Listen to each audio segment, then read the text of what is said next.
What's going on, folks? It's your boy Manpreet, aka MMA Lock of the Night, and your boy on social media at MMALOTN.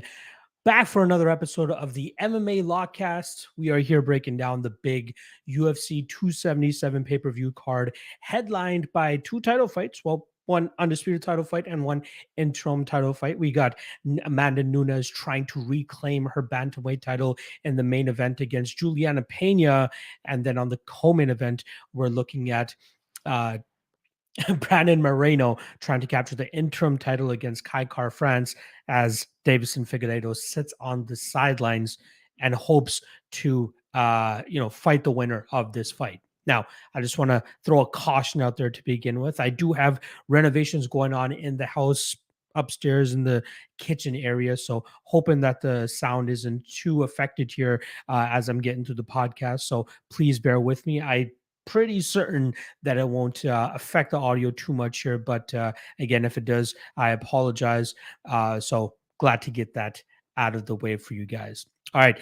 Appreciate everybody stopping by on this Monday afternoon. I believe it's afternoon on the PST side of things, almost 2:30 p.m. here on the East Coast side of things.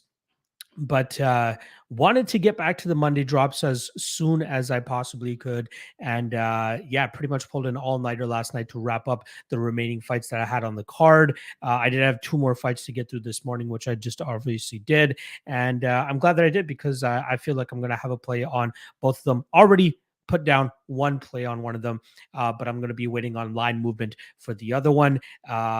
Hopefully you guys can decipher which plays I'm going to be making as I go through this card. Before we get into the breakdowns, let's just go over the recap of the last event. And for me, it was UFC London, and we come out on the winning end there, plus 4.73 units. Probably one of my prouder events of the year because of the stances I was taking on a couple of these spots here that seemed to be a highly debated amongst the masses throughout fight week. 4.73 units for a 26% ROI that night. Again, the props are the ones that end up screwing me here in terms of not making it a higher ROI. So I'm going to do my best to stick to the straight bets as much as possible, as that's been really coming through for me. That has been my strong suit, right? I shouldn't be fucking around with the props, considering how much of an issue it's brought to me sometimes. Like, I feel pretty damn good about some unders every now and then, but more often than not, they come to, bite me in the ass. So let's just stick with the straight picks as much as possible. Like, even for this weekend's card, I have 5 money line plays that have already dropped. There are 2 props that I'm considering, but again, the price needs to be good enough, and I have to feel really damn good about it. And I do feel pretty damn good about those spots. Again, you guys will hear about those spots as we work through this 13 fight card. I believe it's 13 fights. Let me just quickly confirm that number here. Yeah, 13 fights. Obviously 5 main card and 8 prelim fights here. All right, so let's just go through this quick betting recap here. So let's start off with the L's, right? Under 2.5 in the Mason Jones and Ludovic Klein fight. Surprised that Klein had as much success as he did in terms of nullifying and stifling the all offense style of Mason Jones. Not to mention that ill-advised flying triangle attempt from Mason Jones in the 3rd round really did not help his case. So that obviously ends up crashing and burning. That also ended up crashing a 2-unit parlay, 2-unit 3-leg parlay that I had, which was already crashed from before that with Jai Herbert and Kyle Nelson. I had the fight doesn't go to decision parlay there with the Jones Klein fight doesn't go to decision, as well as Mark Diakese, who obviously ends up picking his victory. But we do all in all end up losing 3.5 units on the Jones and Klein violence bet, essentially. The other loss was the dog of the night play, small 1-unit play on a plus 360 underdog on Charles Johnson. Very much impressed with Mokaev, dealing with legitimate resistance, a guy that had solid takedown defense, good get-ups, and would continuously make Mokaev work. Unfortunately, Johnson couldn't get any of his offense off, as I do think that a lot of that had to do with being gun-shy and not getting countered with a level change and a takedown from Mokaev. So pretty much got muzzled that entire fight and didn't have any success throwing any offense unless he was in a defensive position. So -1 unit there. But then it was pretty much all uphill for the rest of the night there. First of which is a 1.83 unit play on Jonathan Pierce at -183 on Makwan Amirkhani. Very surprised that the line came down as much as it did closer to fight time. Like, I think we even saw Jonathan Pierce closer to -150 come fight time, which I found a little bit puzzling. But I'm glad that Pierce survived that early rush from Amirkhani. Clearly worked on his Anaconda and Darce defense, as you saw that as soon as Makwan tried setting it up, his coaches even said it, fight the hands right away, and that's exactly what he did. Managed to stay safe and then eventually break Amirkhani, eventually finishing him in that second round. So good work from him there. That was another spot where I was very close to going the Bill Algeo round 3 / decision route that I went the prior week, where I went 2 units at +140 there. I'm glad that I didn't, as Jonathan Pierce was able to get it done in the second. I learned my lesson in that Bill Algeo fight. Just take the money line. Don't get cute with the props. It's a good enough line. You think he wins at a good enough clip, so it's worth it. Then came the lock of the night play, which was Volkan Oezdemir. I had him 5 units at -155 for +3.23 units. Very happy with that performance from Volkan Oezdemir. You know, a lot of people are saying that Volk looks like a potential fade moving forward, but like, you got to take into consideration, similar to the Charles Johnson fight, where Oezdemir was slightly muzzled because of the potential takedown attempts of Paul Craig, which he had many of, but could not secure any one of them. And anytime Paul Craig flopped to his back, Volkan got a couple good shots off, then got back to his feet, landed a couple good strikes on the feet. And again, I personally did expect him to open up some more to potentially get that knockout of Paul Craig, but I completely understand playing it super cautious so he didn't get taken down and end up in a bad position. And that's exactly what we needed for him to go out there and get that dub. And then lastly, I had a 3.24 unit play on Jack Hermanson at -108. That cashes for 3 units. Say what you want about the performance, Jack got it done. You know, he even said afterwards that he knew Chris Curtis had good takedown defense, as did I, but I still expected Jack Hermanson to have good enough success in the striking realm to chip away at Chris Curtis and win. Did I call that he was going to win like a bicycle type performance? No, but I did say that I thought he could be competitive enough in the striking realm with Chris Curtis. Even if it's not a full out striking battle, he did, you know, he utilized his advantages. It was the range, the movement, the footwork, the kicks. He utilized all of it and he came out on the winning end. Yeah. So end of the Cinderella story for Chris Curtis that night, just as it was the end of the Cinderella story of Paul Craig and his 6-fight undefeated streak. Glad to cash on both of those and end up with plus 4.73 units on the night. So that brings us into UFC 277 this weekend here. Let me just quickly take a look at some of the comments that we got before we get into the breakdowns here. Joshua Frick in the chat. See you guys in there. Brock saying renovations and recession, big ball of lock is what it is. Got to get the kitchen redone. Olajuwon Dream saying Jones fucked up a couple of parlays. It ended up being the violence in that fight that fucked it up for me, but is what it is. Glad that we got it done. Robot Chicken Wing saying Leonardo showed up. Yeah, I kind of wish that I pulled the trigger there as well, right? You guys know that women's MMA seems to be my forte, and that was possibly a spot that I should have taken advantage of. But I'm not going to make that same mistake this weekend, and you guys will see what I mean as I get into it. Hot Hands in the chat saying, what's up, Lock? It's your boy Hans from 8th Street Organics. Let's get this money. Dog of the night is Juliana Pena. We'll see about that once I get around to that. Juan Lopez saying he was so proud of Leonardo.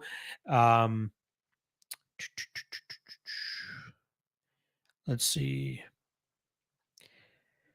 Ryan Maston saying early video thoughts on Klose Moreno parlay at plus 129. Also got to sprinkle someone on Lionheart with that crazy line. As I get to the podcast, you shall see what I mean, my friend. Mahler 138 on the Car France and Pena train there. Robot Chicken Wing saying Gus was a bad play. I'm glad that I didn't get to the point of actually pulling the trigger on him. The guy just can't take a shot anymore. Very unfortunate. Hot Hands saying, fuck, one of my bad spots. I got nervous and took fight doesn't go to decision with Volkan and Craig. Should have just stuck with Volkan. Yes, sir. I said there is a chance that we could see this fight go to decision with Volkan playing it safe and not wanting to get taken down. And that's exactly what happened that night. Fletcher Cox asking if there's any picks for Dana White Contender Series. I have not looked into it. as I'm now finally, getting to these early MMA Lock-Cast drops, I may look into researching Contender Series if I have enough time. But like, I still got to update the Lock of the Night and Dog of the Night competition. I got some more tape index updates to throw up there. Yeah, so maybe if I get the time, I'll absolutely look into it. But for tomorrow, I do not. MMA Bet Sharp saying always tune into these early predictions because things start to get jammed up later in the week. I agree. And I've noticed that as well with some of the line movement that I miss out on by, taking that long to get around to some of these fights. So I'm glad to get onto it here. I'm sure you guys can hear the drilling above me. I'm hoping that it's not too distracting again. Renovations going on in the house, but I wanted to bang this out as soon as I possibly could. Brock saying, did they release the Aspinall injury yet? I have not seen it. I'm assuming it's some sort of ACL injury. Danny Legs in the chat saying main event fight doesn't go to decision and under 3.5, just like we drew it up. Exactly. Should have seen that coming from a mile away, right, Daddy? Appreciate you. Moreno season. Shout out to my guy Sharks DFS, letting you guys know what's good. Wendy Willis saying embarrassing performance from Aspinall, most high prospect let down in history. Maybe. All right, let's not waste any more time. Let's get into the breakdowns of these cards. First fight or these fights, I should say. First fight of the night, a welterweight fight between Orion Cosce and Blood Diamond, Mike Mateta, aka. Interesting line here, minus 175 on Cosce, plus 150 the return on Blood Diamond. This fight I feel like has been talked about for a while now. Let me just quickly check the last time these guys were scheduled to fight.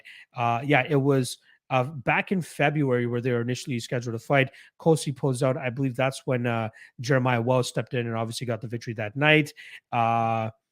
And then UFC 275, Blood Diamond ended up withdrawing. Now here they are about a month and a half later, throwing down. And this should be a violent fight. I'm very much looking forward to this fight because I'm expecting heat from both sides.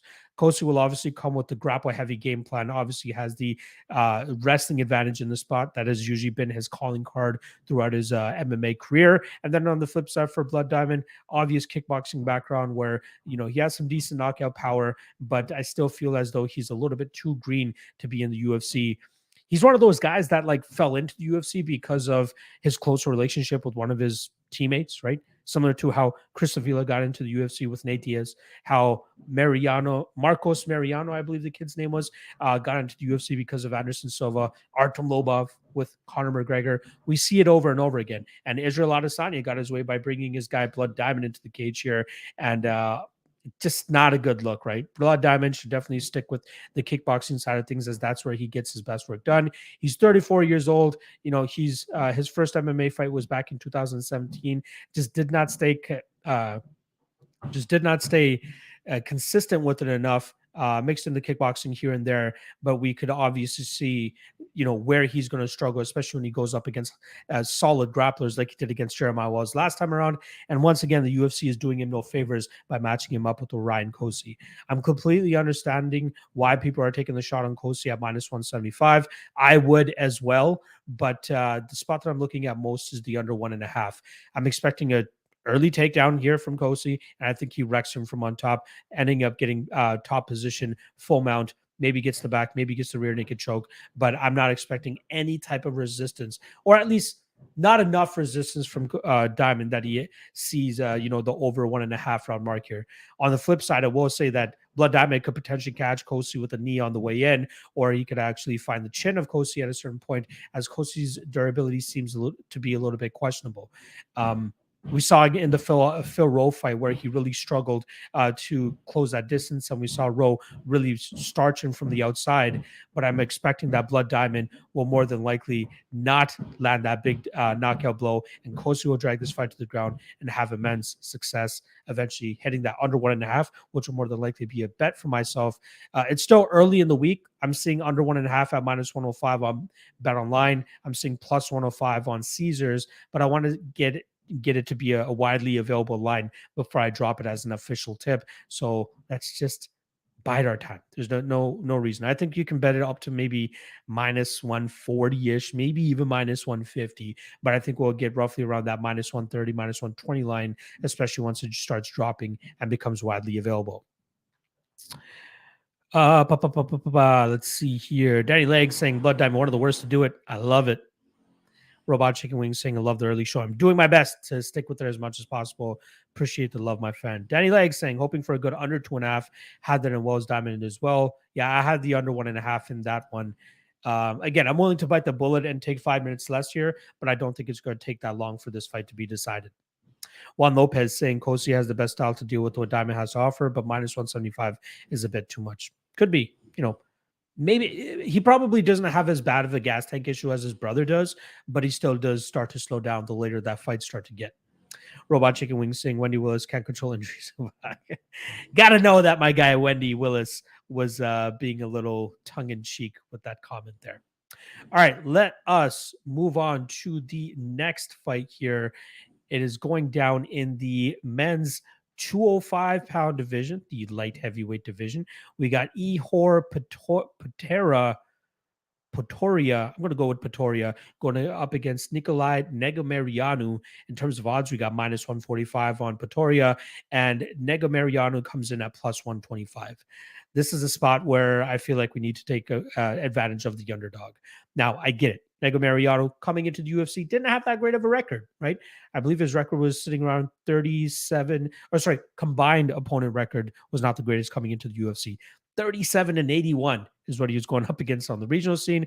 And then on the flip side for Ihor, it was 74-87 with 16 of those 21 opponents having records below 500, which is not a good look at all.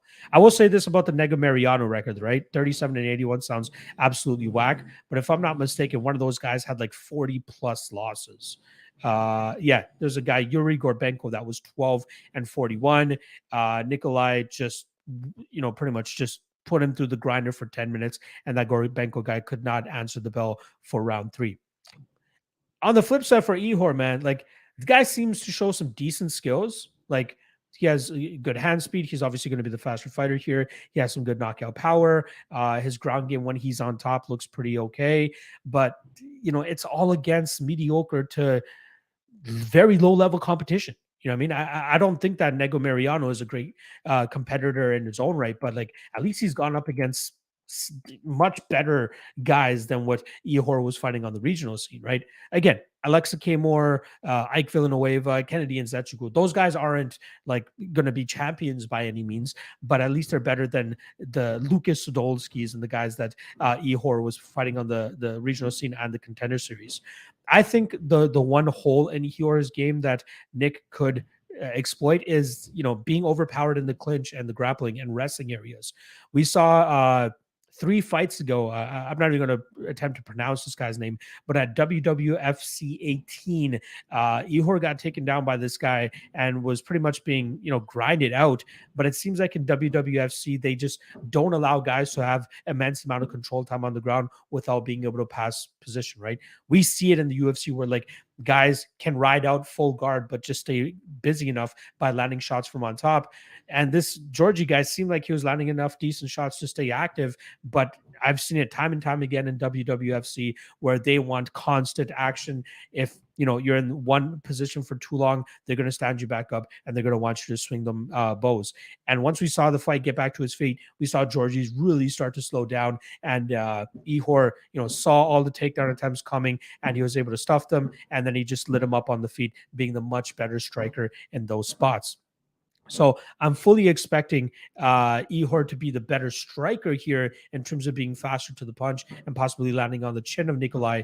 But from everything that I've seen from Negumereanu, the guy seems to have solid durability. The guy is, a bit of a punching bag, but like he keeps coming forward, keeps throwing big shots, he keeps pressuring his opponents. And I think in this instance, it might look like the Alexa Kamor fight where he can get solid amount of control time up against the cage, maybe land some takedowns and really wear on Ihor Potieria. So this is this is a fade spot for me on the Potieria side. The guy could end up being a solid fighter, but I'm going to have to take the shot on Negumereanu as a small underdog here, as I do think he has all the tools to give a guy like Potieria legit issues, right? The guy's been fighting like there's bums and there's like legitimate can bums that it feels like they just picked out from the crowd. And, just go back and watch most of these fights that Potieria has been in. Not a good look at all. Obvious skill discrepancy amongst all of the competition that he's gone up against. But now we'll get to see what he looks like against somebody that won't back down, a guy that won't completely gas, and a guy that just won't fold and give up a takedown super easily, as most of the opponents have for Ihor. So, I'm going to go with Negumereanu here. I think he grinds out this fight for a 15-minute decision. All right. Let's see.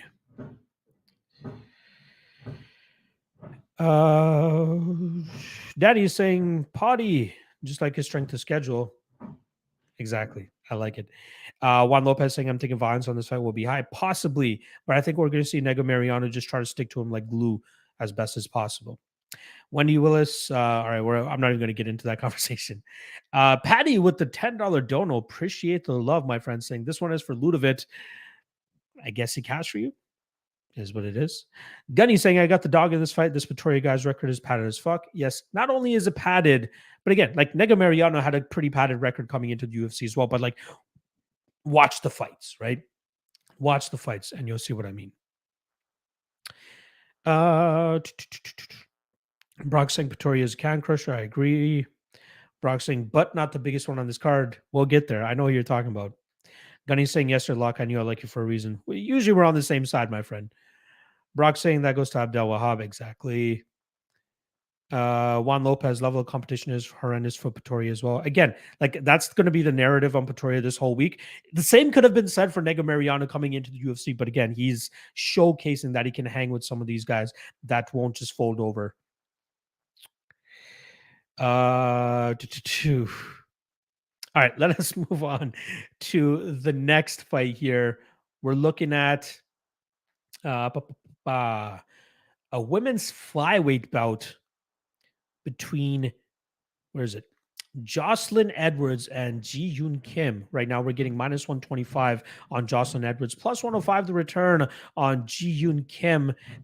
We have been seeing some action come in on the Kim side here, as Kim was, in terms of Bet Online actually had it as a minus 150 favorite. Wow.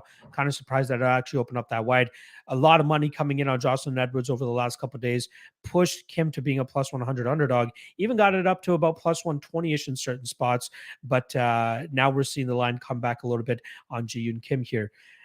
This could be a close fight, right? I do think that Kim should be the side here. I think she's the more effective striker. I think she's the better technical striker.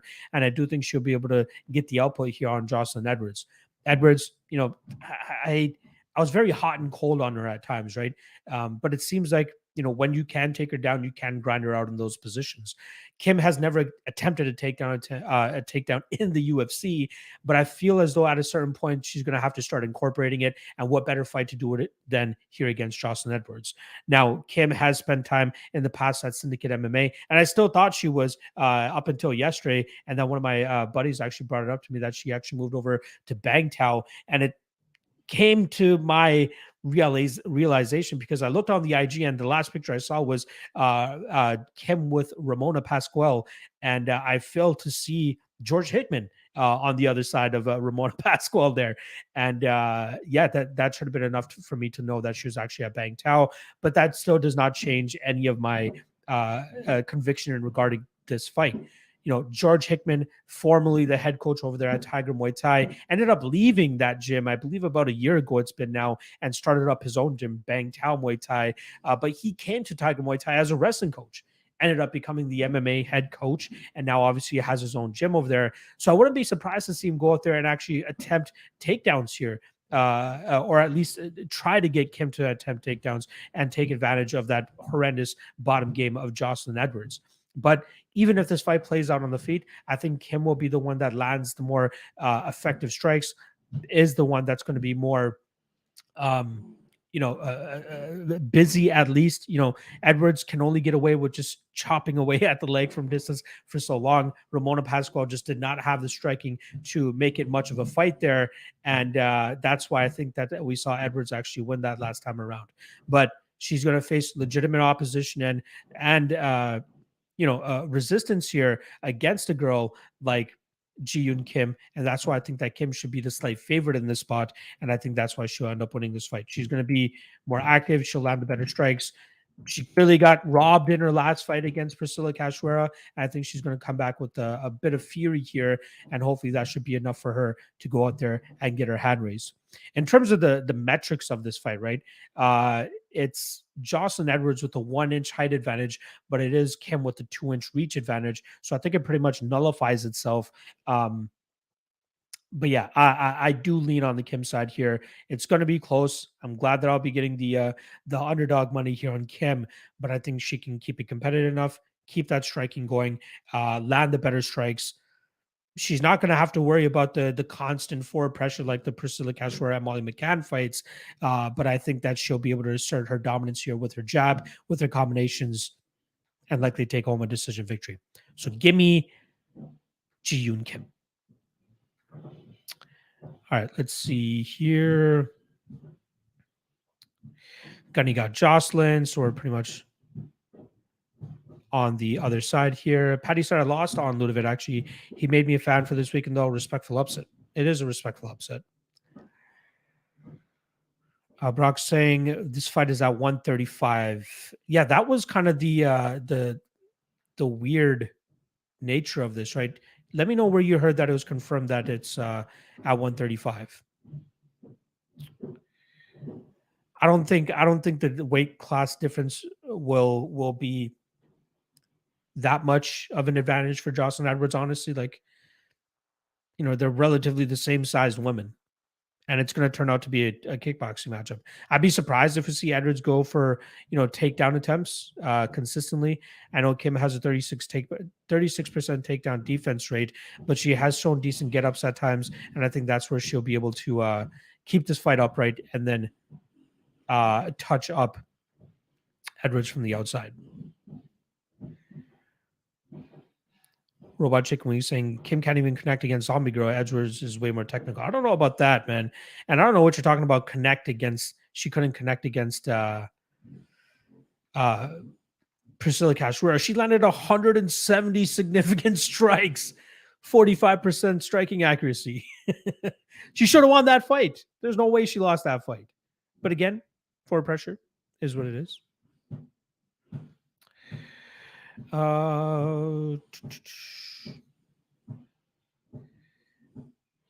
JP said Kim has zero grappling. Again, she's never implemented it herself, but we'll see here.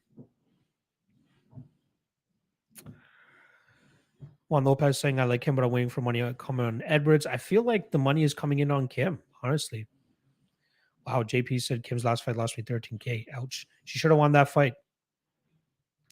MMA Sharp saying the thing I least like about Kim is how bad she's fighting under fatigue. Cachoeira and Molly only beat her because they stole the round at the end of round 3, but she still did a good enough job in the first 2 rounds to beat those guys, or at least beat Cachoeira. I thought she lost the Molly McCann fight. Real News MMA saying was disappointed Kim didn't try to grapple more with Cachoeira. Again, we can't expect it. Like, I'm stating that it could potentially happen, but you can't rest and put your money behind Kim strictly due to the fact that you expect her to grapple. She hasn't grappled at all in the UFC. So I'm hoping that we'll see a little bit of diversity here from her now that she's working with George Hickman. Just not 100% sure. MMA Bets Sharp saying also not sure if this is true, but I've heard this fight is at 135. I heard 125. Sure Dog is reporting 135. Let me just message my guy, Big Marcel, and see if he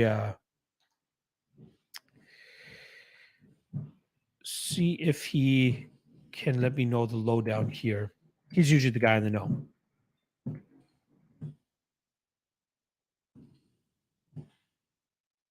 One sec.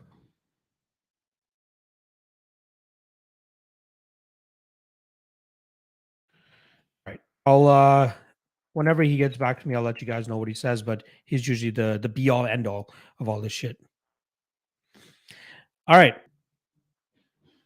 Let us move on to so again, official prediction is going to be Kim by decision. That's 2 of the first 3 underdogs that I'm going to be taking on the card here, as I do think there are some very good underdogs on this card. All right, let us move on to the next fight here. We got Michael Morales go as a minus 650 favorite, taking on short notice Adam Fugitt, I believe is how you pronounce it.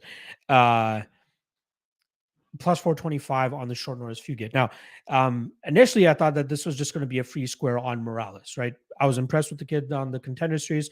I was impressed again with him once again against Trevin Giles, but he's still young. You know, I mean, there's some work that he still needs to do, but like his athleticism is off the charts. He's definitely going to have the advantage in that realm. In this fight, he's the better technical striker. He has a ton of power behind his strikes as well, which will definitely help him here. And his wrestling background, I believe he was a part of the Ecuadorian national team, if I'm not mistaken. Defensively speaking, it's looking pretty good, right? He showed off pretty good in the Contender Series fight against Nikolai Veretennikov, I think the kid's name was. And then even against Trevin Giles, he did a good job in terms of keeping that fight upright. But this Fugitt kid, or Fugitt, a lot better than I expected, right? I'm not expecting him to go out there and be the favorite in this fight, but I don't think he should be a plus 400 underdog. Like the kid, you know, he has a decent wrestling background in terms of, maybe not the highest level of wrestling background, but in terms of how he employs it in his MMA game, very impressive. His striking is, you know, not as technical as Morales, but it's, you know, it's forward pressure. A lot of it has to do with his output and his pace, and his cardio looks pretty on point too. This will obviously be the toughest test to date for him. He took on Solomon Renfro in his last fight as a plus 400 dog and ended up knocking out Renfro in that fight. And I felt as though if I had done the tape before that fight, I probably would have taken a shot on him in that spot, as Renfro, you know, will always be a standout regional guy. I just don't know if he'll have that ultimate success on the regional scene. But Fugitt, like, if his durability could hold up here, he could grind on Morales here, right? His output, his clinch game, even up against the cage, could be enough for him to squeak out some of these rounds. Like, Morales should win this fight. Don't get me wrong. He will be my ultimate prediction in this spot, and I think he'll probably win this fight by knockout. But I believe Fugitt has been, you know, training consistently. I think he's just been waiting for this short notice opportunity. So I'm expecting him to have his gas tank in check and him to go out there and showcase that, you know, classic Fugitt style, which is pressure, pace, offense, relentlessness. But again, like in the grappling exchanges, I don't expect him to have ultimate success there, but he should have moments and periods where he can kind of grind up against Morales, up against the cage. Veretennikov just did not have the gas tank to put that type of pressure and that type of style on Morales, especially considering the improvements that we saw from Morales in terms of his grappling game compared to what we saw on the regional scene. But I think that Fugitt could have more success than what Veretennikov had in that fight. And if I'm not mistaken, Morales was the underdog in that fight. Let me just quickly pull that statistic up here just to confirm that. But I remember Veretennikov was like the minus 230 favorite that night. And he just couldn't get off the game that people expected him to get off. Maybe Fugitt can. So, like, I'm not saying, you know, empty the house here on Fugitt, but I'm going to have to take a half unit shot on him at least. I'm expecting a lot of money to be coming in on Morales as he's going to continue to get parlayed as people expect him to be the free square this week. But not me. I got to be that guy that's going to take a stand here on the Fugitt side. Again, only a half unit shot. No need to get crazy with these big underdogs, but like, there are times where you should look to take the shot on a big underdog. And if you'd like what you see on tape, like I did with Fugitt, again, level of competition could be a little bit sketchy, but I feel like everything that I've been seeing, pace, pressure, cardio, wrestling, you know, striking to a certain extent. Again, like I said, Morales will have the striking advantage, but just putting that pressure on Morales, mixing it up with clinch work and takedowns could eke out a decision victory for him here. So, yeah, I'll go Morales by knockout as an official prediction. But in terms of betting, like I'm going to take a half unit shot here on Fugitt. I'm hoping I can even get plus 500 come the time that I actually bet him. But I'm expecting Morales to continue to climb here with a lot of people throwing him into parlays and bringing that money in. Brock saying move to 135 because Edwards took on short notice. Kim accepted.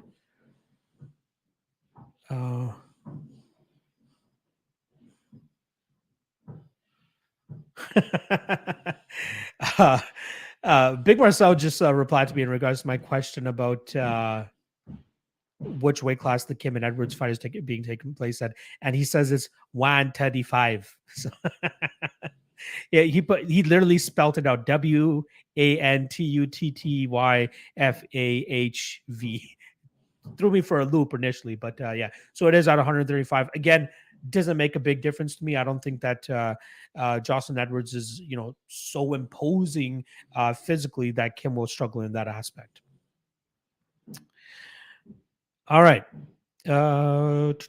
People keep talking about the Aspinall fight again. I'm just going to go back and I'm not even going to bother with that. But yeah, small unit shot here on Fugitt, but prediction will be Michael Morales.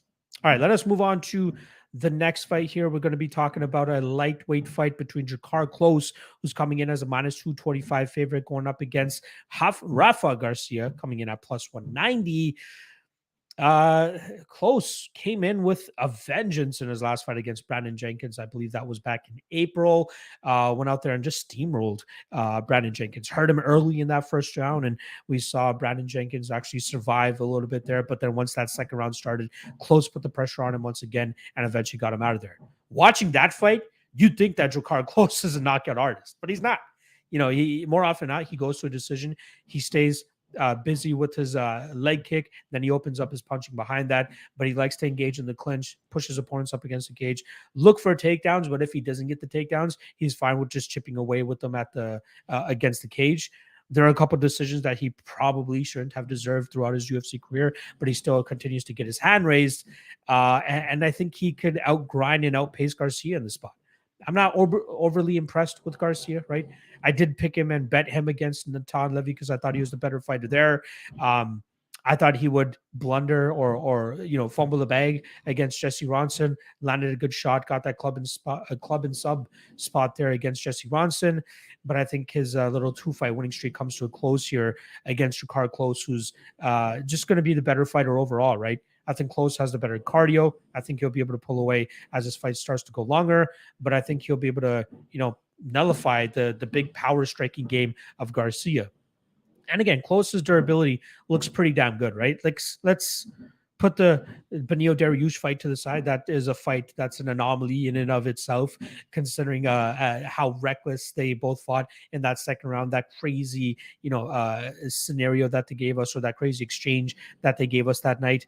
I don't think that we'll see that side of Jakar Klose again, unless, of course, he's fallen in love with his knockout power, right? Maybe he finds the chin of Garcia and puts him down. But I think that would be very ill-advised, as Garcia has some pretty big power in his own right. But I'll go with the Klose side. Initially, I was thinking of parlaying him, but I think I'm going to stay off of it. Like, he should win this fight without much issue, but he always fights pretty close to his opponent's level outside of the Brandon Jenkins fight. And I'm expecting that we're going to see him go back to being that fighter that grinded out decision victories over Lando Venata and Bobby Green. That's the type of performance I'm expecting here from Jakar Klose to get a winning streak going of his own. So give me Jakar Klose by decision, but I'll likely be staying away from this fight.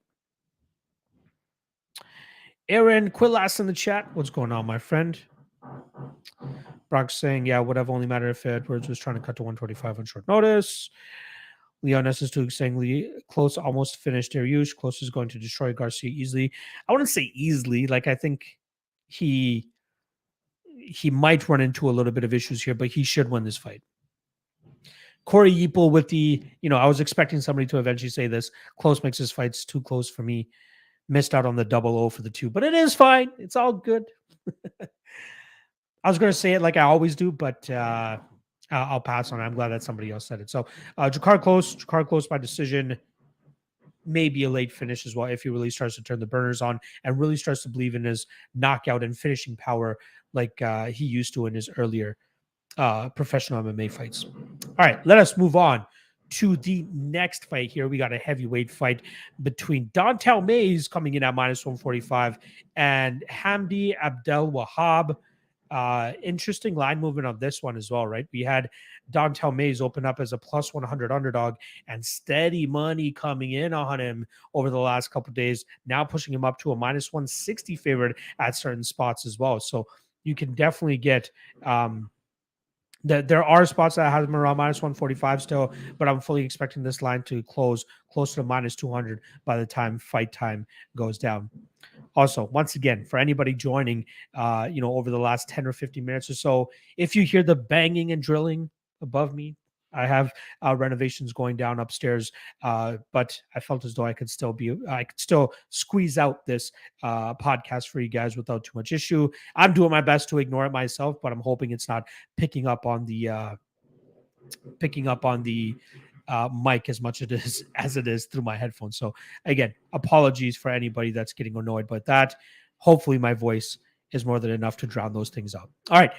Like I said, Dontel Mays should be closer to minus 200 here, right? Abdelwahab, Egyptian wrestling standout, right? He made it to the Olympics for wrestling.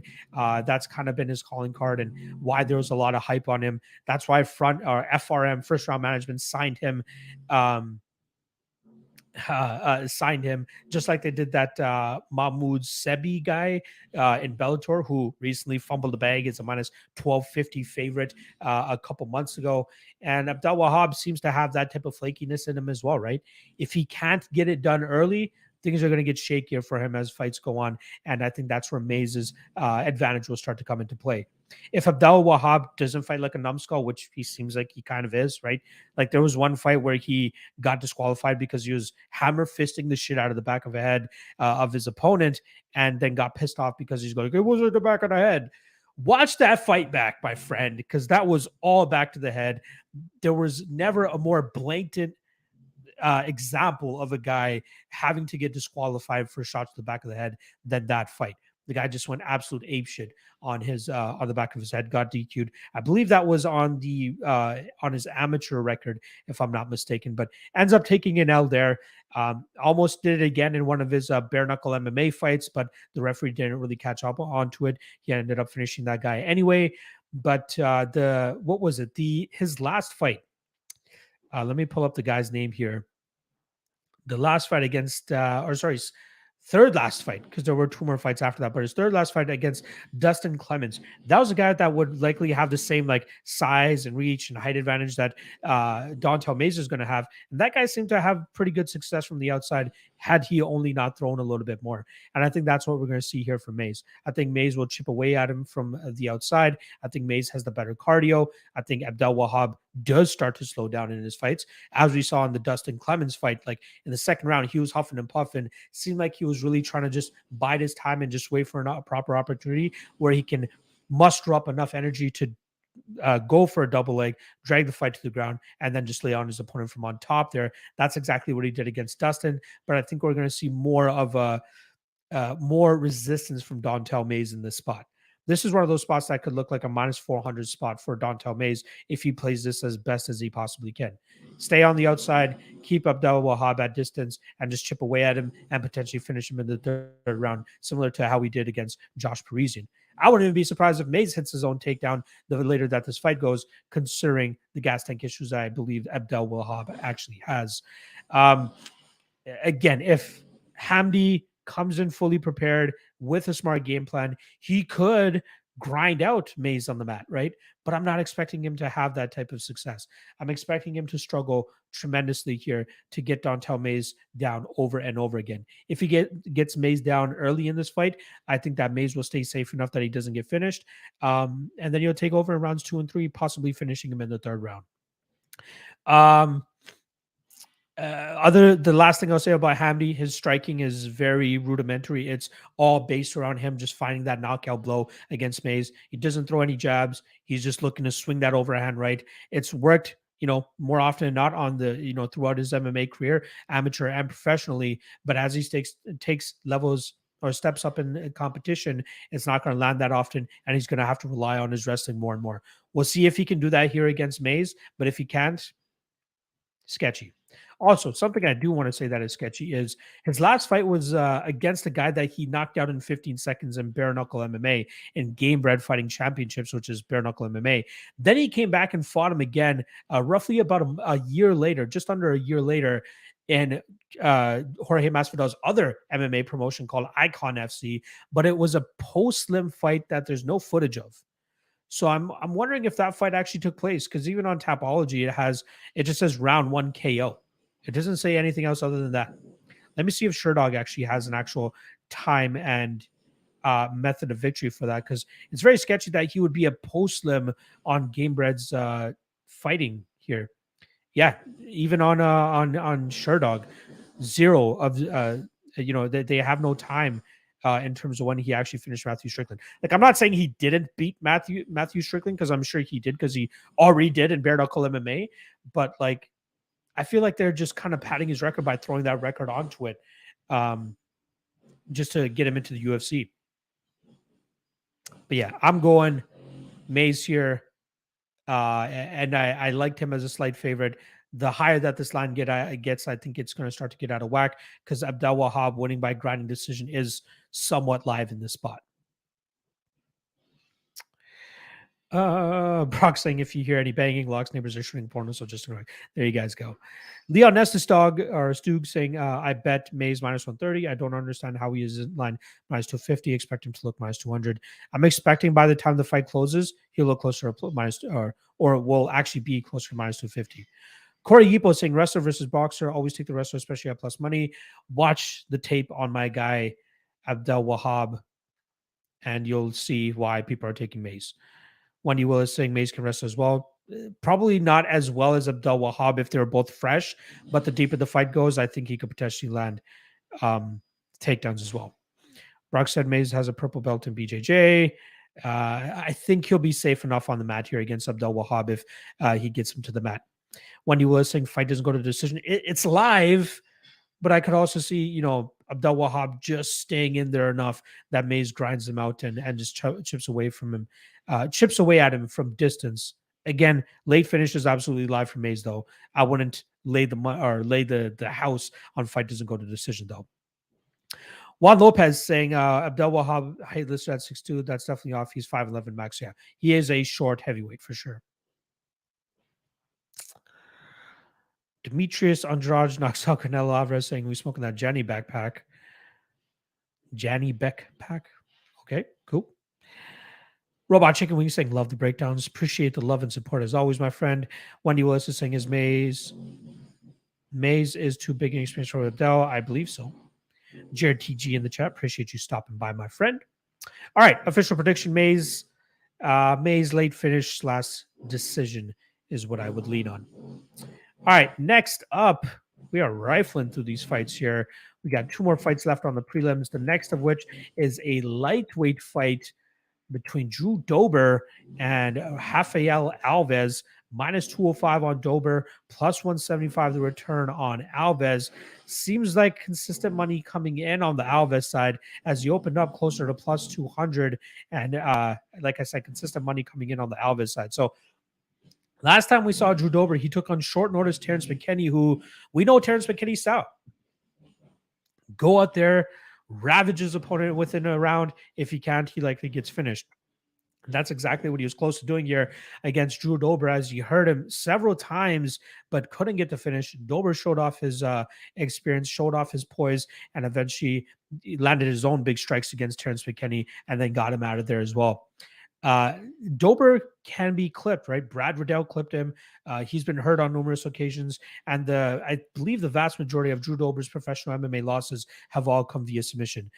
Rafael Alves is absolutely one of those guys that strikes me to go out there and get a club and sub, and I'm expecting him to turn on the jets right off the bat, right? We saw him go out there and decimate or demolish Mark Diakase in that first round, landed a big strike, and then obviously got him out of there with the choke.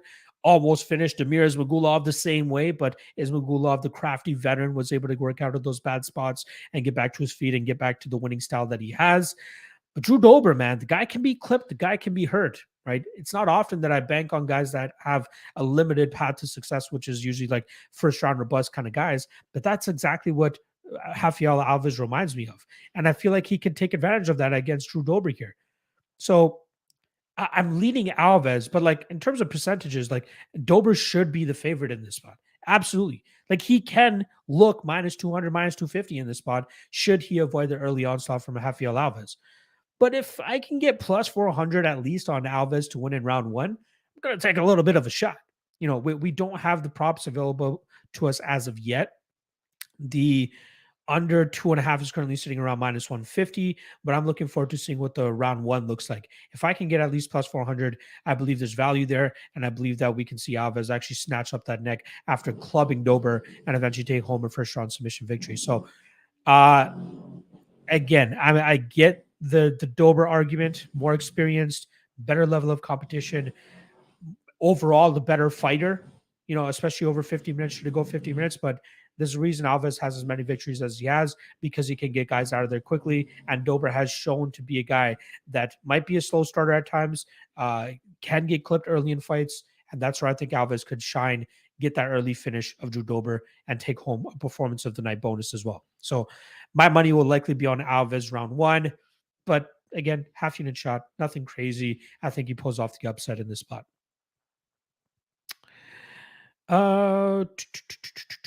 Let's see here. Brock saying Team Alves by sub. Right there, Witchy, my friend. Wendy Willis saying one of the best fights on the card. I agree. This should be a fun fight. Urso Moore and Becky saying, what's up, man? Preet, spoiler alert in the co-main event. Gotta let him know. Leon Nessestug saying Alves by guillotine early or bust. I'm willing to invest in that at plus 400 or more. MMA Bet Sharp saying missing a huge opportunity to call himself the Doberman. Yeah, that wouldn't be a bad nickname. Wendy Willis saying, I sneakily feel like this can go the full distance. If Alves doesn't get him out of there early, I can see that as well. Tristan Sherrill saying, anybody know where you can get Mays minus 140 still? Well, if best fight odds is correct, you can get minus 145 on DraftKings. You can get minus 143 on Bet Rivers, minus 146 on FanDuel, minus 143 on Unibet. Those are the only spots.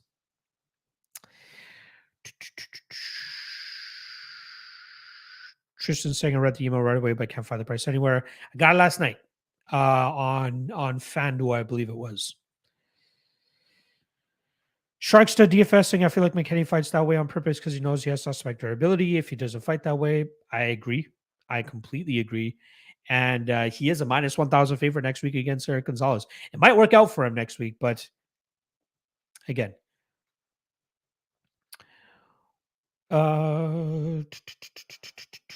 Robot Chicken Wings saying I agree with Locke's picks besides the Kim pick. All good. Joshua Frick saying surprised with that chin. Dober hasn't been choked out more. Agree. Corey Yipo saying Dober doesn't lose to Brazilians. Is that true? How many Brazilians has he gone up against? Has he even fought a Brazilian? He had a no contest against Leandro Silva. That was a guillotine choke. Did he? I can't recall. Did he win or lose that fight?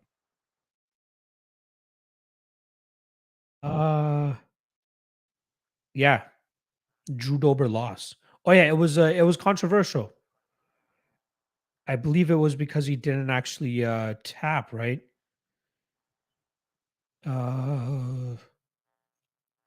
In the second round of the lightweight contest at UFC Fight 962, Dober was on the verge of freeing himself from Silva's guillotine choke when referee Eduardo Herdy stopped the match, apparently believing Dober had tapped. Oh yeah, I remember that fight now. So technically, didn't lose to Leandro Silva. What other? I think that's the only other Brazilian he's faced, or only Brazilian he's faced. That's crazy that he's had as many fights as he has had, hasn't fought a Brazilian in the UFC other than Leandro Silva. Could be off, right?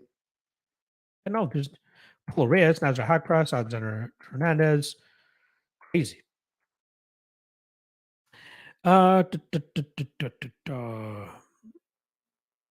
Joshua Frick saying Bet Rivers had Mays 130 last night. I think the secret is out, which is why everybody's hammering him here. All right, let us move on to the next fight here, and it is the prelim headliner. As long as nothing changes over the next couple of days, we got Matthew Semelsberger coming in at minus 155, going up against Alex Morono coming in at plus 135. I like the underdog here, and Alex the Great White Morono. Now, from a technical standpoint, I think he's going to be at a disadvantage, right? Semelsberger, I think, is the crisper striker, utilizes a little bit more diversity in regards to how he strikes, right? Kicks, knees, punches, elbows, all that stuff. But Morono's just relentless pace and ability to throw just crazy output, I think will be enough to eventually, start to slow down Semelsberger, really push forward, make it look good for the judges. Might be a Priscilla Gasper versus Ji Yoon Kim type of situation, but I do think that Morono will be able to get up there in strikes, maybe even outstrike Semelsberger in terms of volume and actual numbers here. I believe Semelsberger will be the one on his bicycle the entire time. Morono will be moving forward, landing strikes. Even though he's a BJJ black belt, he just does not pursue the takedowns as often as you'd expect a BJJ black belt to do so. I had the number here. Let me just quickly refer to it. 0.35 takedowns landed per 15 minutes for Alex Morono. That's how little he's looking to take fights to the ground, because he believes in his ability to just bite down onto the mouthpiece, move forward, land strikes, and just land more than his opponent. He's accepted that he's going to get hit, but his durability for large parts has held up long enough, right? I believe the only time he's been finished in the UFC to this point is when he got nuked by Chaos Williams. But outside of that, he's been, his durability has held up pretty well. In Legacy FC way back in 2014, he did get finished by Diego Enrique, but again, since then has yet to be finished other than Chaos Williams, and we know Chaos has nuclear power in his hands. Matt Semelsberger live to find that sniping opportunity himself and finish Alex Morono early in this fight. So maybe a small hedge on Semelsberger round one wouldn't be a bad spot. But I think as this fight starts to drag on, the Great White is going to continue to put his pressure on Semelsberger here, and I think he'll eventually break him and continue to just move forward and throw output and win this fight via decision. I like the underdog value that we're getting on Morono here, and like I said, as long as he doesn't get nuked early, I think he'll have enough success to go out there and get his hand raised in this spot. All right.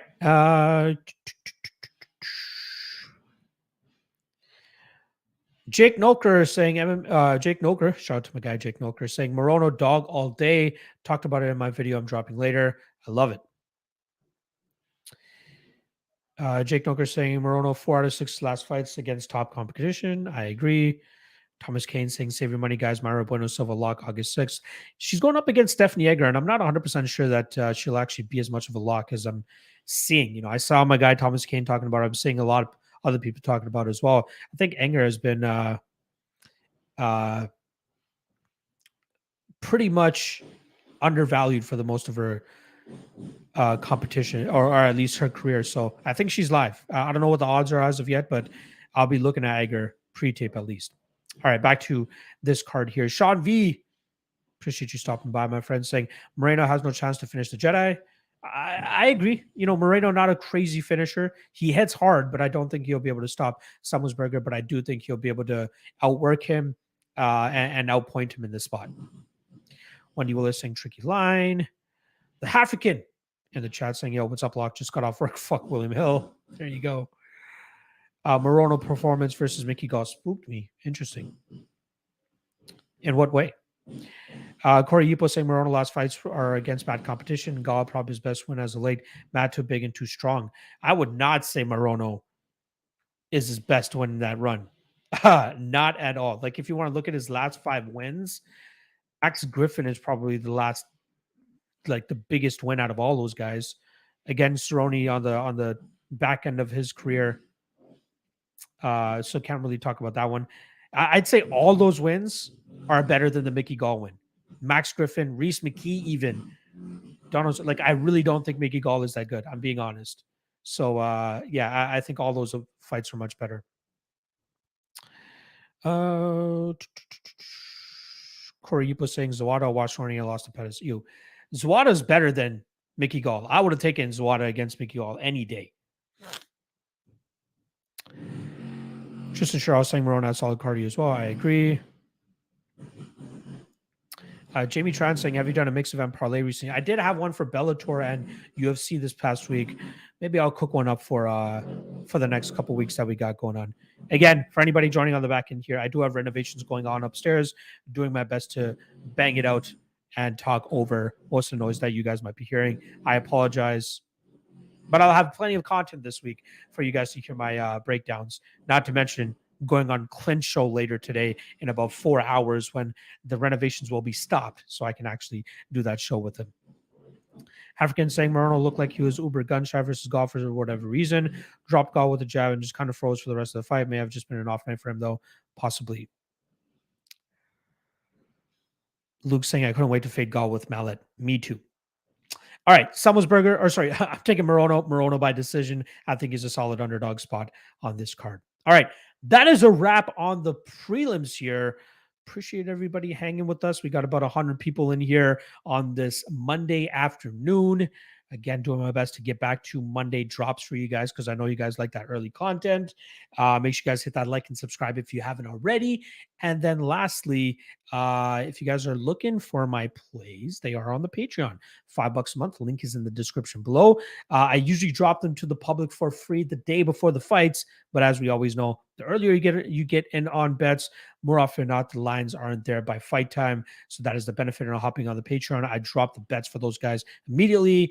And then the day before the fights, I drop them to the public. Not to mention a best bets and props article where I go over every single fight, drop my best bet and best prop, along with the confidence rating on everyone. Not to mention also a live betting primer, if you want to call it that, for every single matchup as well. You know, the mentality you should have going into each fight if you want to bet it from a live betting perspective. There you guys go. All right. Let us move on to the main card, and the first of which is against the future king of the light heavyweight division, Ankalaev, coming in as a minus 460 favorite, going up against Anthony Smith, who's coming in at plus 370.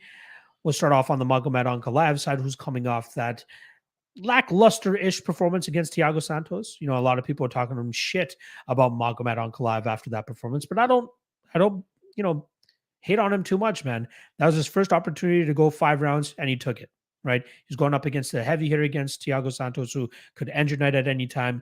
Played it super safe that night, ended up coming out with the win. He doesn't mind, you know, getting the boost from the crowd if he needs to. Right, the Nikita Krylov fight. Krylov was becoming a little bit too much on the feet, so he decided to drag that fight to the ground, get his grappling involved, get his clinching involved, and that's where he was able to get the win that night. The Volkan Oezdemir fight. You know, that was a little bit more of a entertaining fight. Volkan had some early success there, but Magomed quickly reminded him that he is the better striker, ultimately piecing him up and winning that fight via decision. Anthony Smith, on the other hand, he is coming off that victory over Ryan Spann, where he pretty much just dominated Ryan there, and then eventually got that rear naked choke. That was coming off that win over Jimmy Crute. If you guys remember, Jimmy's leg pretty much giving up on him, and then even before that, short notice main event slot against Devin Clark, where he ends up getting a triangle choke and getting a win that night as well. Those guys are not on the level of Ankalaev, though, right? Anthony Smith, where he might have the advantage here is being the more busier guy on the feet. I think he'll be able to, you know, put the output on Ankalaev. Ankalaev, sometimes seemingly gun shy, but he's very patient with his strikes and he's very methodical with his strikes. You know, he doesn't have a high output rate, but when he does land, he lands with vicious intent. He usually hurts his opponents, and usually they get a little bit gun shy, just as we saw with Volkan Oezdemir in their fight. But he can also get his grappling going if he needs to. And I fully expect him to do that here against Anthony Smith, who will likely be the busier party in this fight, which will force Ankalaev to slow this fight down, get into the clinch, drag this fight to the ground, and just grind on Anthony Smith, right? It wasn't that long ago that everybody was saying Anthony Smith was on the decline and, you know, he should start to hang it up after those 2 performances he had against Glover Teixeira and Alexander Rakic, because he just got taken down with relative ease and grinded out in those spots. Ankalaev could absolutely do the same thing here, right? Let's get some experience in against a guy in Anthony Smith who might look to fight off his back and try to throw up submissions, but Ankalaev should be able to see all those coming.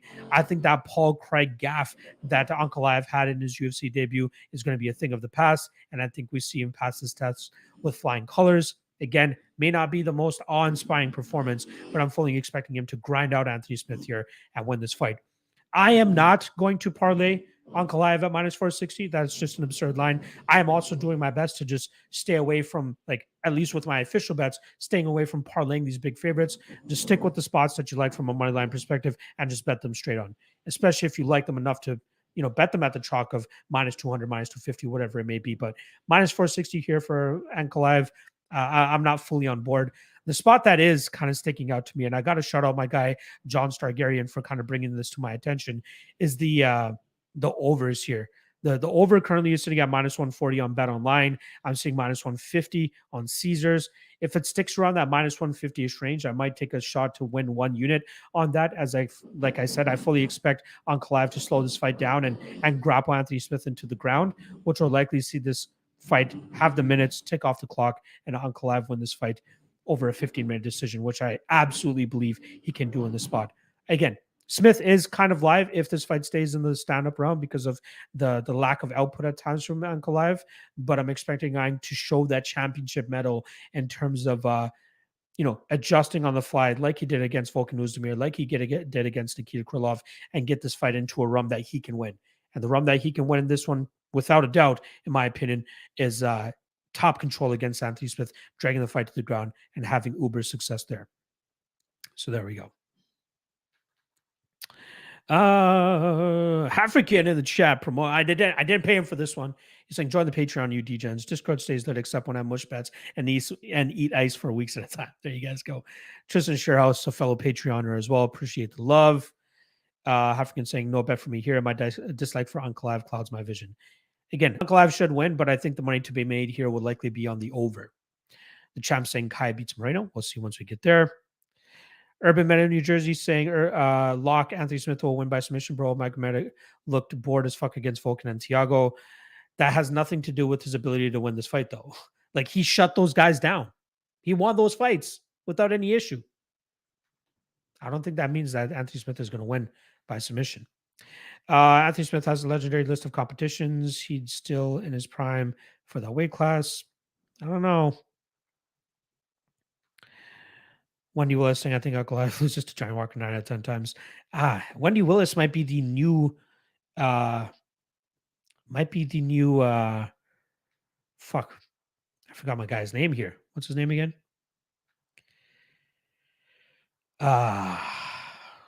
Goat. Why can't I Tajik Bey? Where has Tajik Bey been anyway? I haven't seen a post from this guy in forever. But yeah, if y'all remember Tajik Bey's heyday in the comment section, it sounds like what Wendy Willis is bringing to the table. Thomas Kane saying Smith gets robbed in this fight. I can see controversy. My instinct stay away. Urban Men in New Jersey saying Nathaniel Wood shows what it is meant to be minus 600. I agree. Hot Hand saying fight to start round 3 on FanDuel. What is that line? Because I think that would be not a bad idea either. Brock saying I'll take a shot on Smith off. I can get better than plus 400. I don't blame you. Anthony Smith is about 800 years old in fight. SD Crusader saying no goat chick. Gunner MV saying Anthony Smith did go on record saying he felt massively disrespected to see the line this wide. So I wonder if that changes his performance. It could motivate him, but again, like, odds don't mean anything at the end of the day. They can at least for a fighter to go in there and get the job done. They're going to fight just as well as they did, whether they're the favorite or the underdog. That will not change anything.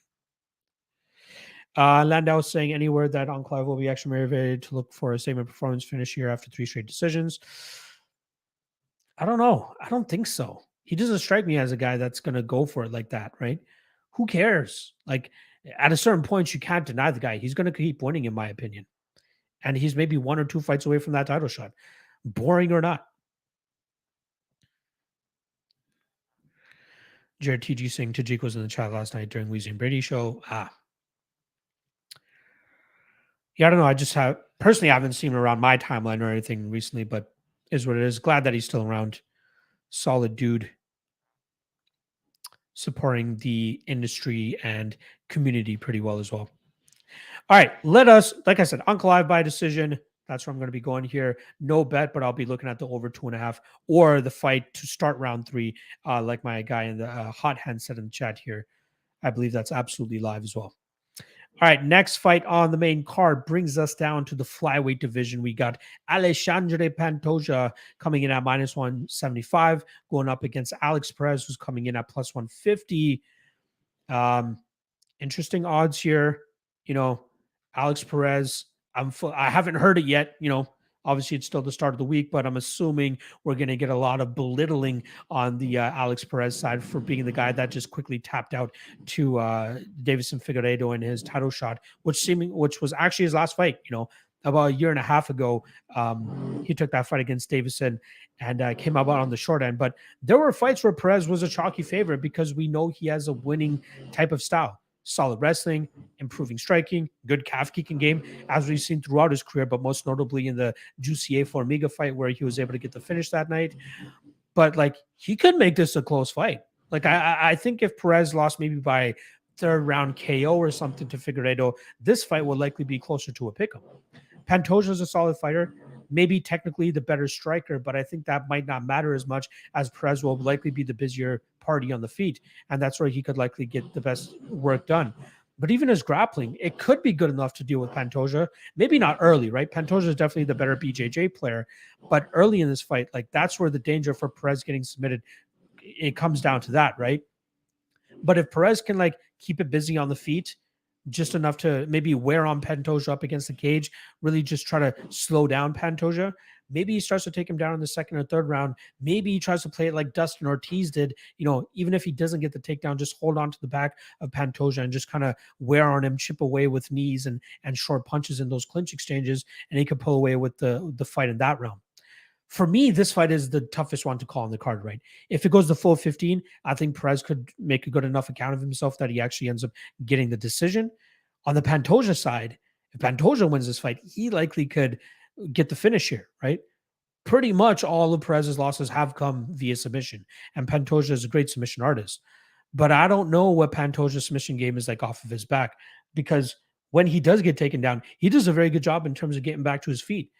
We saw the Brandon Royval fight. We saw the Dustin Ortiz fight.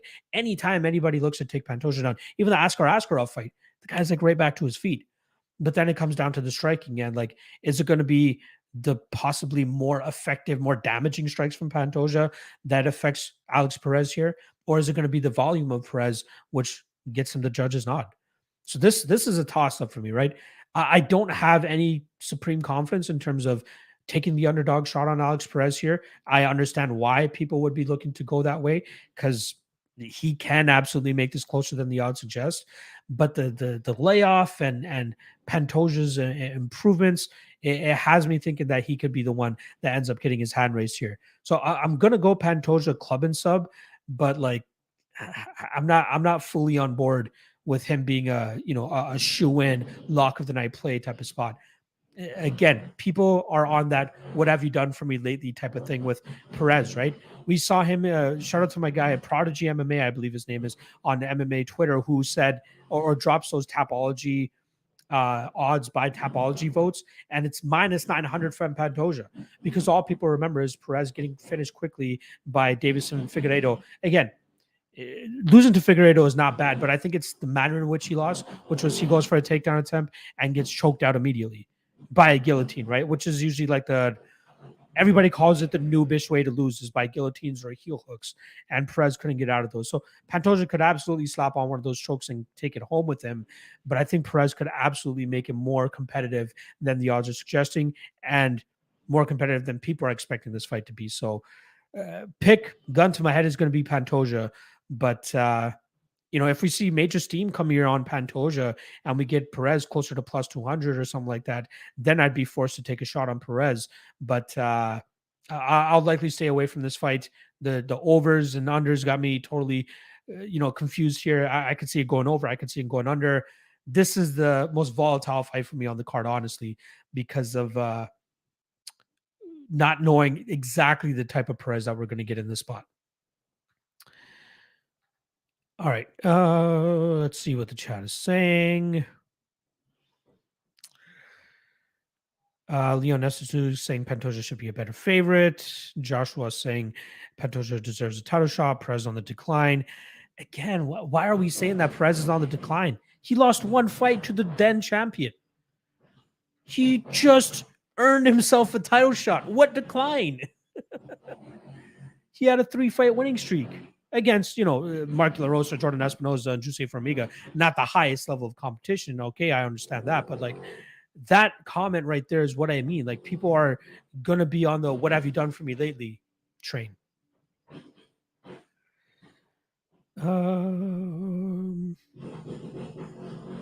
West Coast saying, what do you think of Covers Martinez, a young up-and-comer?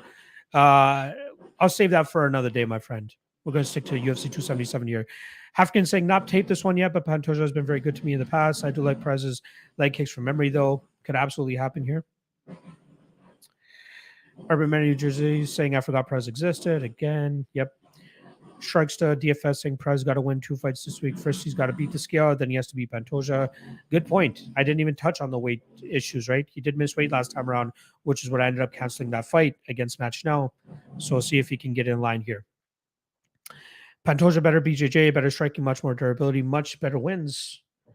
I agree with pretty much all of that, but the striking part again, right?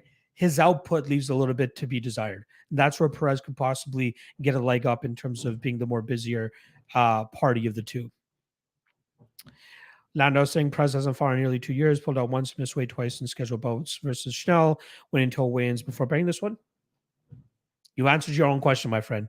Absolutely. MMA Bet Sharp saying like Pantoja, but cardio scares me. I agree. I think Perez has the better cardio. Leon saying, how would you line Pantoja versus Perez? Because Pantoja is better than Moreno, beat him twice. I think this version of Moreno possibly beats Pantoja.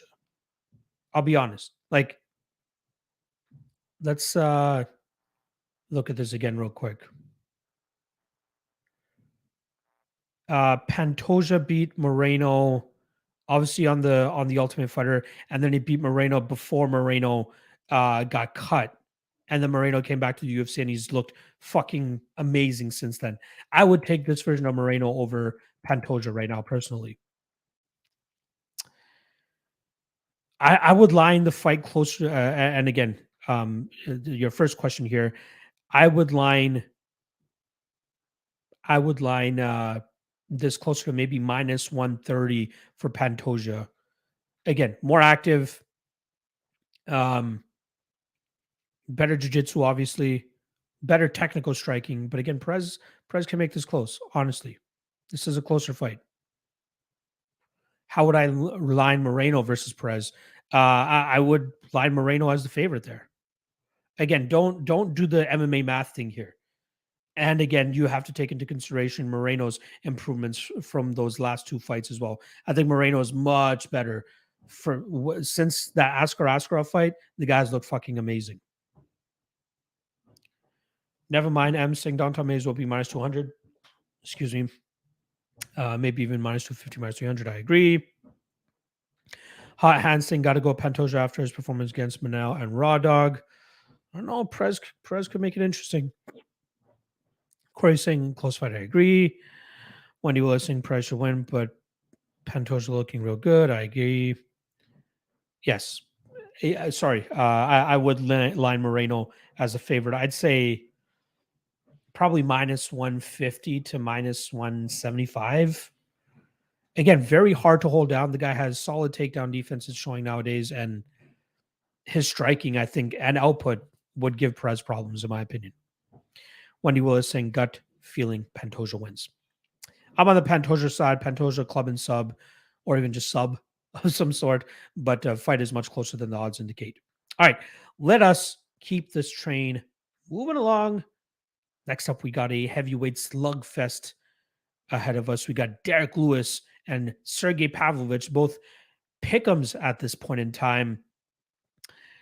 Another what have you done for me lately spot, right? I'm seeing a lot of love for the Pavlovich side, but I'm expecting this to be a barn burner. You know, Lewis was a solid favorite over Tai Tuivasa last time around, gets knocked out, and now he's pick 'em against Sergey Pavlovich. And honestly, this fight should be a pick 'em, but can Pavlovich survive that big power that's going to be coming from Derek Lewis? I get it. Pavlovich has big power in his own right, but we've seen Lewis, always be the shittier guy in the cage in terms of technical abilities, but he always manages to land that big power strike against his opponent and get them out of there just because he has ungodly power, right? Him, Francis Ngannou, knockout power like we've never seen in the UFC before. So this is a coin flip. You know, I mean, I'm going to lean the Lewis side because I do think that Pavlovich will struggle with the big power that he's going to be facing from Lewis. Maybe Pavlovich looks to get this fight to the ground. I don't know how much success he'll truly have doing so early here. Derek Lewis wants to get this one back too, right in front of his home state crowd. Last time around is in front of his hometown crowd of Houston, where he got knocked out by Tai Tuivasa. But now he's fighting in Dallas, still in Texas, so maybe he wants to make a statement again that he wasn't able to make against Tuivasa last time around. But again, Lewis fights are always volatile. You always have to expect him to be the shittier technical fighter, but you have to always account for his his godlike knockout power. And I think he can land on the chin of Pavlovich and put him out here. So I'm not going to take too long to break this one down because it just comes down to who lands the knockout blow first. I'm going to go back to the well with Derek Lewis here, but it's a no bet for me. I might even look at the under 1.5 actually as a potential bet. Minus 150. I'll pass. But I'm going to go Derek Lewis by knockout. We don't need to get too deep into this one. Leon Sasuke saying not MMA match, just saying in terms of things that are known, Pantoja should roll, not saying Perez has no chance. Possible. Brian Lockhart saying Smith by sub is intriguing to me though as a hedge on Ank. Possibility. I could see that as well. Leon saying everyone is counting Lewis out, yet it's still a pick'em. I agree. Brian saying Lewis by knockout. Gunny saying Lewis. Leon saying I got Lewis by KO with the first punch that connects. Again, it's like the Perez thing, right? It's what have you done for me lately? He got knocked out last time around. That means he's getting knocked out this time around. Again, line hasn't moved to indicate that the public is heavily on the Pavlovich side, but at least from everything I've been seeing in terms of what people are talking about on the Twitter sphere and stuff, people seem to be on the Pavlovich side. And if you're getting plus money on either side, credit to you because it is a coin flip fight. Wendy Willis, theory on Tuivasa versus Lewis. Let's see here. Lewis bet Tuivasa by KO in the hundreds of thousands and took a dive. I will not entertain that. I apologize, my friend.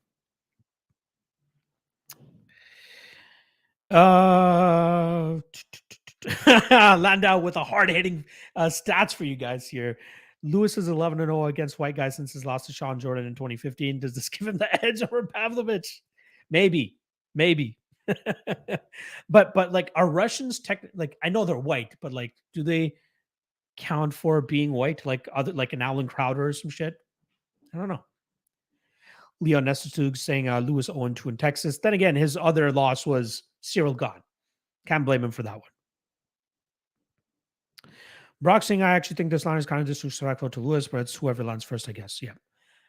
Lewis fights should pretty much always be a coin flip fight. Because if he lands that knockout blow, he's probably going to get you out of there. Gunny saying definitely parlay method KO prop. Over 1.5. Ballsy. Hafkin saying the big issue with Lewis here is that he reacts so bad to punches these days. Good point. If he loses confidence, yes, I agree. He does not react well to shots. We'll see if Pavlovich can break him here.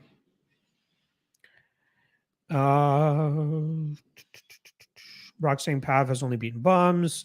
Pavlovich faster than Lewis. I agree on that. He is the fastest striker. African saying if Pavlovich lands one decent shot, Lewis will be asleep in the next 10 to 15 seconds, possibly.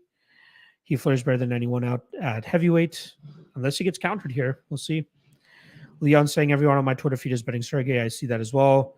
Fight ends by KO. I think is parlayable. I agree. I don't know what that will be, but I'm assuming it's got to be chalk.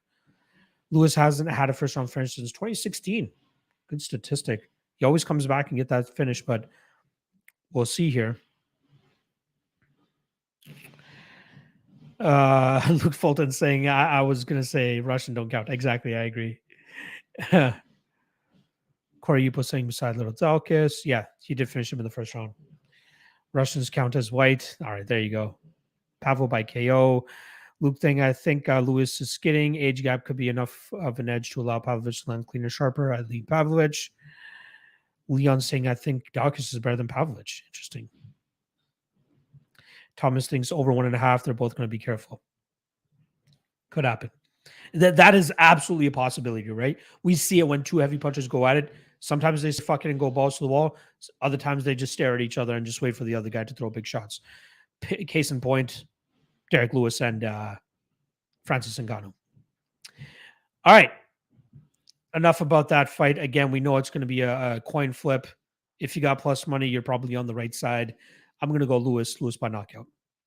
All right, that brings us to our first title fight of the night. Interim title on the line here as Deiveson Figueiredo sits on the sidelines. Just wanted more money. Maybe injured. Who the fuck knows? But he doesn't want another fight with Brandon Moreno. So Moreno gets a shot at gold once again, taking on Kai Kara-France. Minus 205 on the former champ, plus 175 on Kai Kara-France. As the title says, as the title of the podcast says, I think Moreno touches gold once again in this spot, as I believe nothing has really changed since the last time Moreno fought Kai Kara-France and this time that they're fighting. Now, last time around, people expected Moreno to try to get takedowns to have any success in that fight. Kai Kara-France seemingly and usually is the better striker in his fights, but Moreno proved him wrong that night. He beat him with output pretty much, landing the better strikes, moving well with his head, and then countering effectively.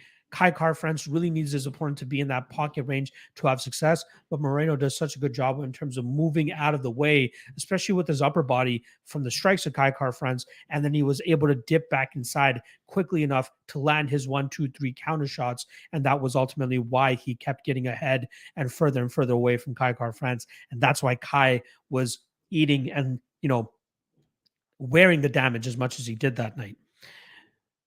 Nothing's changed, right? Sure, Kai Kara-France had a great performance against Askar Askarov. Pulled off a giant upset against a guy that people expected Askarov to have,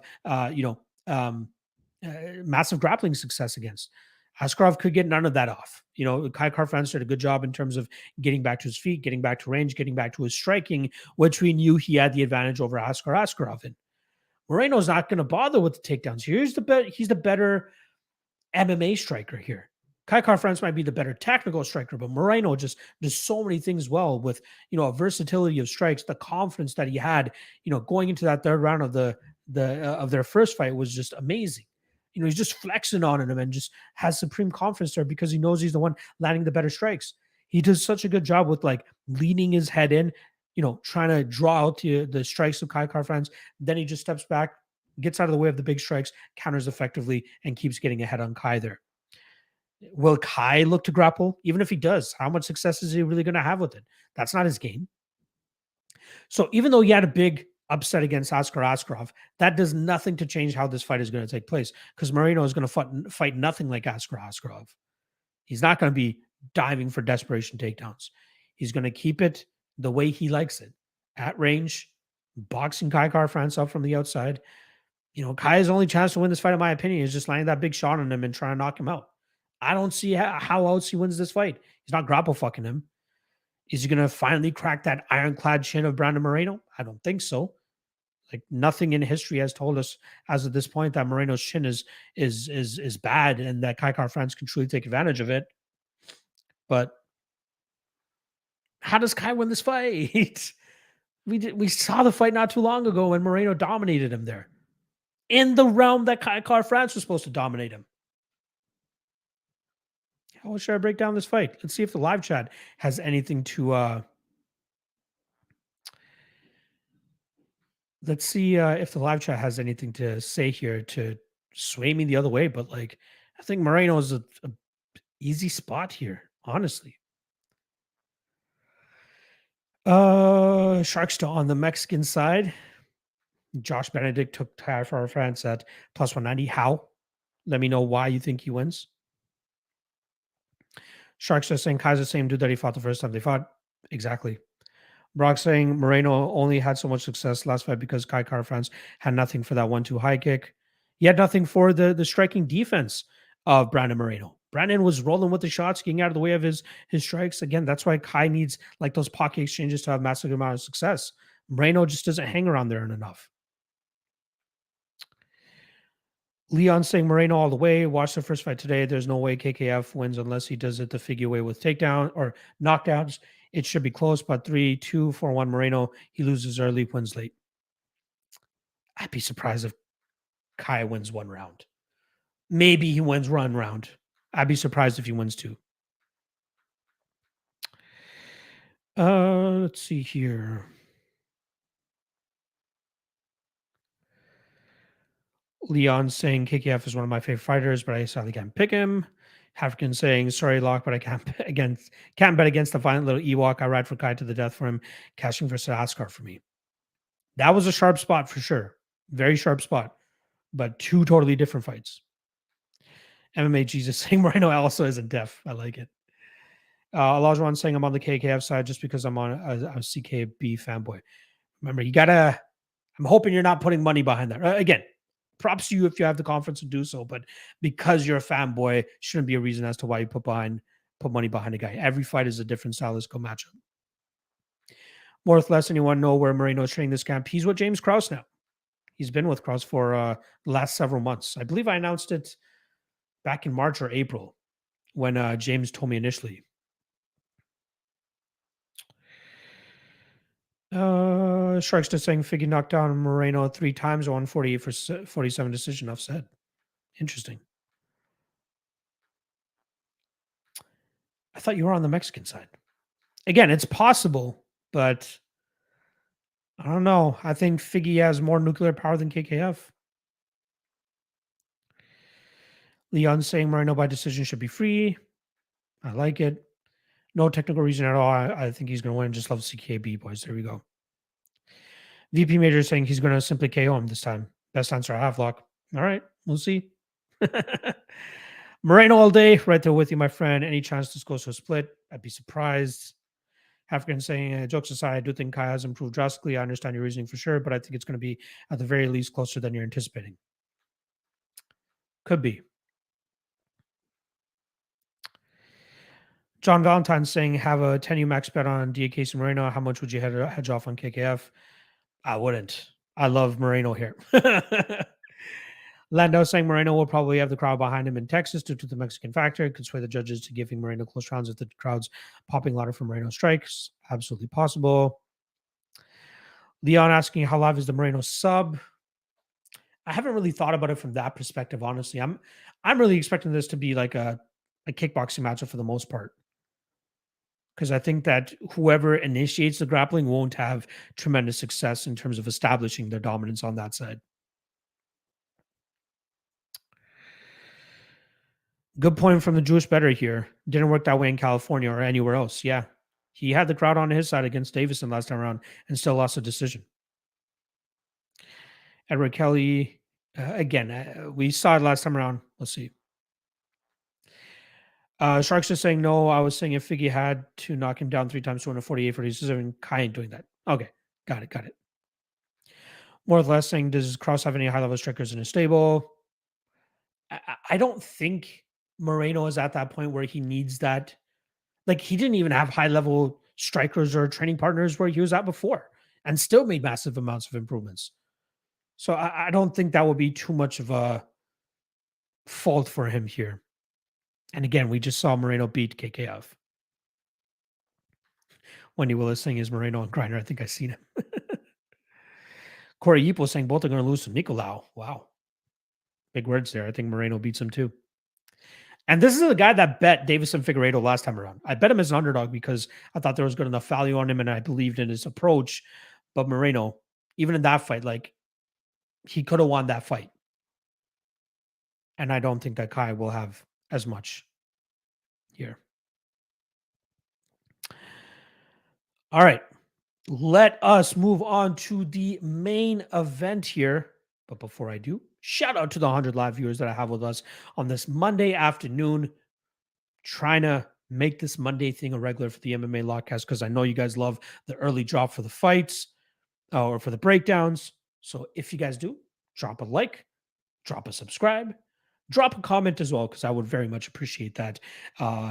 Get these numbers back up to what they should be and have always been, especially for these pay-per-view cards, trying to hit that 5K view mark for this one. Hoping that early drop will help for that, but the consistency of dropping the early predictions will continue to get that number to rise more and more.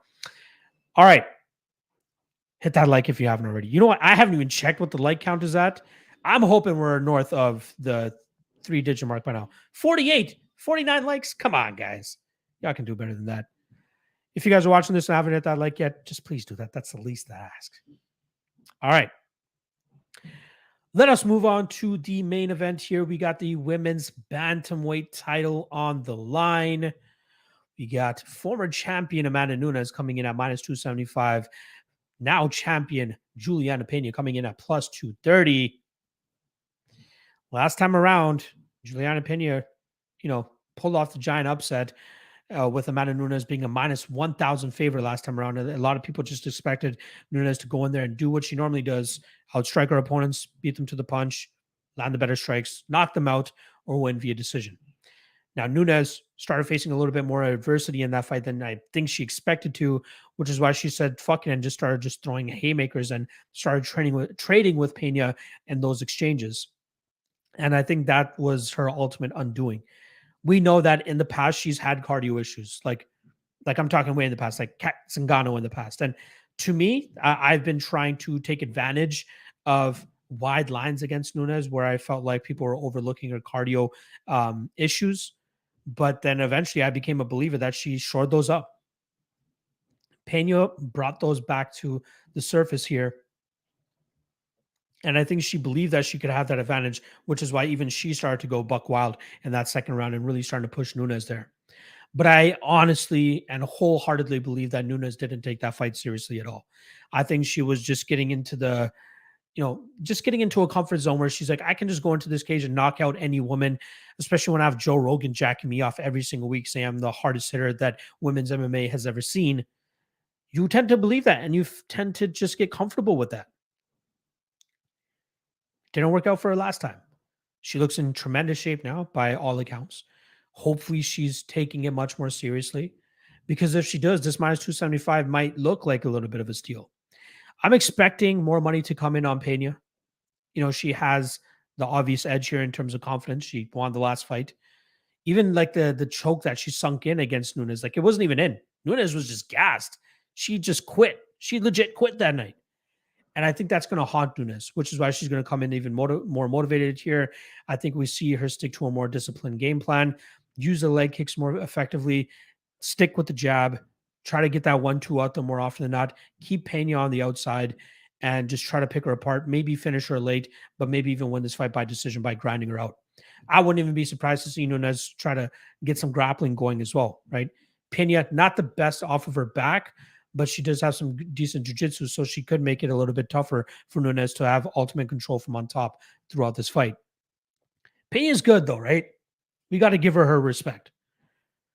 But I really think that Nunes was not motivated at all for that fight. Now, I'm not betting I'm not running to the betting window to parlay Nunes and everything and say that she's the lock of the night by any means, because Pena could absolutely make this more competitive, or just as competitive as the last fight. But I'm expecting a more disciplined Nunes here, which should cause this fight to go deeper into the rounds, which is why the line that kind of stands out to me the most is the over 2.5, which is currently at even money. Minus 110 for this fight to go over 2.5. I don't mind it. I'm expecting a more cautious approach from both women, especially the Nunes side.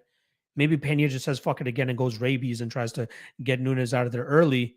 But I think she's going to, I think she'll be wearing some of the damage from that first round, and that will cause her to start to slow down herself. I like the over 2.5 most in this fight. I'm going to lean Nunes to win this fight later, probably decision or TKO. Maybe look at that round 4 or 5 decision prop that FanDuel likes to hang. But I think Nunes wins this one. I think she redeems herself, comes in much more disciplined, and beats Nunes to the punch. Or sorry, beats Pena to the punch and gets her title back by having a better overall performance.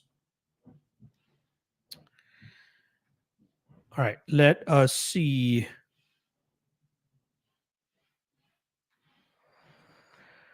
What the chat is saying here.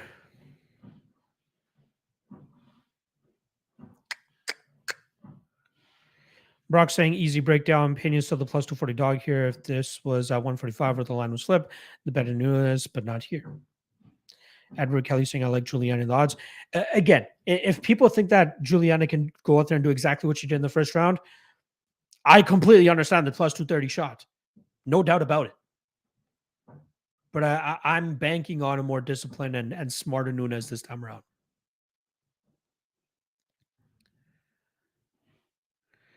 Haffigan saying, I think this is an extreme overcorrection to the original minus 1100 or so line from the first fight. Brock saying, no, the first fight line was just completely wrong. I do think that the line was wrong the first fight. It probably should have been closer to maybe minus 500, minus 600 the first time around. Sharks is saying, maybe I'm crazy, but I thought Shevchenko beat Nunes in their second fight, but it was close. That is also Shevchenko, right? Brock saying because it was Nunes. Again, we see it time and time again. When people get into that like seemingly untouchable realm, they're tough to beat and tough to bet because they're always heavy chalk favorites. Eventually, somebody's going to get that finish. Somebody's going to get that upset. It happened to Izzy with Jan Blachowicz. It's going to happen eventually again. But maybe Nunes reclaims herself here, redeems herself, and plays with more discipline. Hafkin saying, I think Nunes is going to absolutely brutalize this girl. She's in way better shape physically going into this one. Old girl looked like she slammed a six-pack of Modelo in the back before the first fight. West Coast, some say it's because of COVID. Josh saying Nunes was rocked for the first time in her career. Yeah, at least since the Katz and Gano fight. Brock saying the 135-pound class matters here. I don't think so. I honestly don't.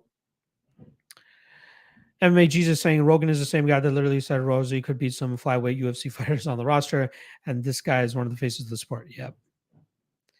Josh likes Nunes inside the distance. West Coast saying, I believe Nunes overlooked Pena too. Nunes was saying GDR submitted you. That's why I believe Nunes went to the ground. I think Nunes went to the ground because she was tired in that second round, honestly. Haffigan saying Nunes walked her like a groomed poodle in a white neighborhood in the first round until she went barstool rough and rowdy mode in round 2 and had a heart attack. I agree. Yeah, she emptied that tank in that second round. Josh saying Pena will force action, leaving herself open. Could happen. MMA Jesus saying a champion not being motivated is a red flag in and of itself. Shows mental weakness of cage. Mental weakness which manifests itself in the cage too. I agree with that. Nunes is bad at fighting, but since she's a man, I think she still wins. Jay Patel is saying, don't you think Nunes' weight cut at this weight is hard for her and easy for Pena? I think that Nunes is taking it more seriously now. I think she's remained disciplined. She looks in great shape. I don't think the weight cut will be as much of an issue for her here. Edward Kelly saying Nunes usually gets submission wins when she gets opponents rock badly on the feet. I agree. Worthless saying Nunes' last fight was the most extreme aggression I've ever seen. Hopefully she comes in better. I can't imagine. Can't get the image of her eating 3 to 4 jabs in a row out of my head. Yeah. Luke Fulton going back to the Moreno-Kai fight. Again, Moreno just lands better strikes. Kai needs that pocket exchange to have success, and Moreno never hangs around long enough in that pocket to get clipped with big shots. If Kai changes it up and goes to the body more often, maybe he has more success, but like he headhunts a lot, and he did in the first fight. So maybe that's a change he'll be looking to make here. Edward Kelly saying every female bantamweight championship that lost her belt lost her next fight. Good point. Jamie Tran saying, I just crossed my heart and hope to die that this main event doesn't end with an injury. Yeah, that would be nice. I hope not.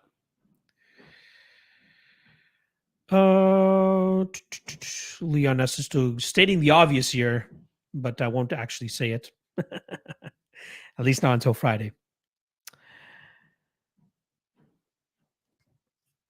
All right. That is a wrap on the breakdowns. Appreciate you guys hanging with me for close to 2 hours here. Got a ton of content coming this week. Got the Coach's Main Event Marathon, which will drop either mid to later in the week. Still got lockdown times to record with the coaches. I'm hoping I can get Kraus to help me break down the Moreno Kai Car France fight without showing his hand too much. Obviously, hopping on with Clint in about 3.5 hours on his channel to break down the card with him. I'll be dropping, obviously, the Lock of the Night videos that I've been doing recently, outlining what my Lock of the Night play is, in a quick 4 to 5 minute time frame for you guys. Thursday back for propping you up with my guy, Cody Saftik. Friday, I'll announce it here. I'm going to be doing the Ultimate Weigh-In show with my guy, Best Fight Picks, Dan Levy. I'm sure a lot of you guys know him, so me and him are going to be chopping it up for the first time in a long time. So look forward to that on Friday, 7 p.m. Eastern for that one. And then Saturday, obviously, fight day live chat. I'll see you guys there as well. All right. Appreciate the love as always. Make sure you guys hit that like and subscribe below if you haven't already. Drop a comment as well below. Let me know what you guys think about the breakdowns if you guys are listening to this on the back end.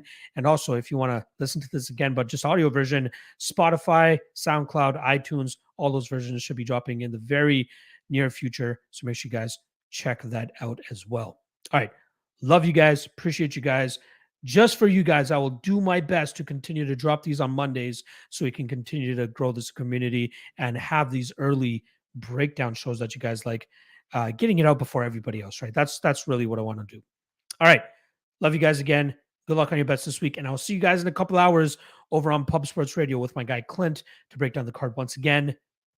See you guys there.